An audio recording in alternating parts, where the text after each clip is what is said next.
Hi there, everybody, and welcome to the Art of Procurement podcast. I'm Philip Ideson. And I'm Kelly Barner. And all through November, we're celebrating 5 years of the Art of Procurement podcast. And to celebrate, we're answering some of the most frequently asked questions that we have received from listeners since the podcast began with a daily 5-minute show.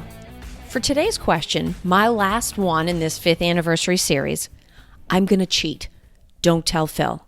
Actually, go ahead and tell Phil. He knows, and we don't have any secrets anyway. So I know this podcast is publishing for the first time on Thanksgiving Day.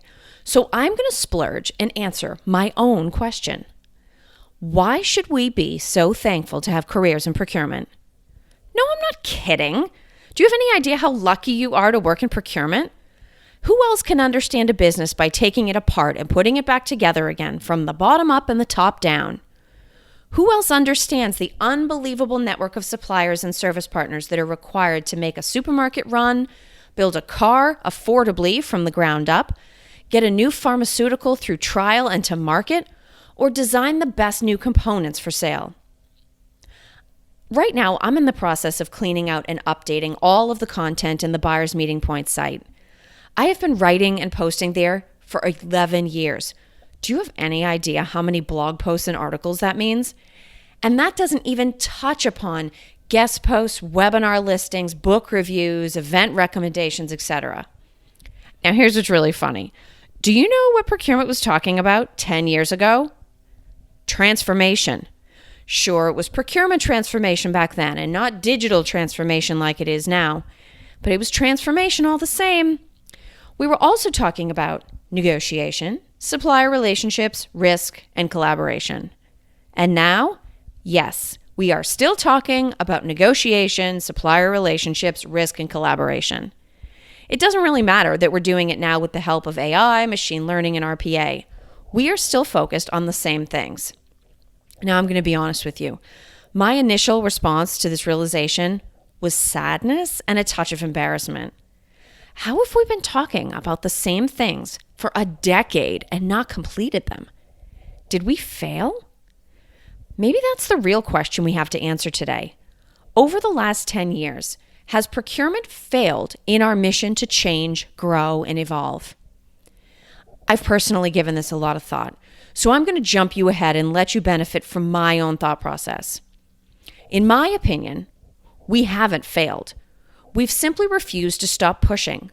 We've succeeded so often and in so many ways, it has become a habit. When we look back over the work we've done over the last 10 years, it hasn't been very clear plateaus of improvement. It's been absolutely constant evolution and change to the point that we almost can't see it anymore. Procurement is an iterative effort driven from within. Can you imagine what we'd look like today if we had ever declared our journey done? We'd still be analyzing line items in spreadsheets and manually processing POs. We'd still be purchasing, both in functional name and in activity. I recently spoke with Soheila Lunny, an experienced procurement executive consultant and the co-author of the Procurement Game Plan. I was sharing with her that my favorite idea from that book is that procurement used to be like the island of misfit toys. Hopefully you've all seen the Christmas classic Rudolph the Red-Nosed Reindeer and get the reference. She went on to write that procurement was the place people were sent so that management never had to see them again. Nice, right? Well, back in 2012, when that book was first published, I would share that idea with people and they would nod solemnly and agree. Yes, I could see them thinking, that is sad, but very true. Now, almost 10 years later, when I share the same idea with people in the same types of roles, do you know how they respond? They laugh. Not in a mean or vindictive way, and not without some agreement, but without any baggage either. We are not them. They had that problem, but we are us. We still have problems, but they are new problems. We have come so far. And if our past progress is any indication, we are never going to be done. Like all individuals and teams, procurement has faced a lot of challenges in 2020. I've had conversations with CPOs where they talk about their teams. The stories range from heartbreaking to awe-inspiring.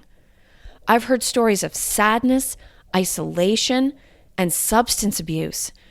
but also determination, persistence, and undying creativity. We didn't like everything we had to do to make it to late November in one piece, but we did it anyway. More importantly, we learned from every single thing we did, succeed or fail, like it or not. 2020 tested us, and we came through with shining colors. We are so lucky to work in procurement. Our jobs are critical, fascinating, measurable, and expanding. No one else knows what we know, and no one else sees what we see.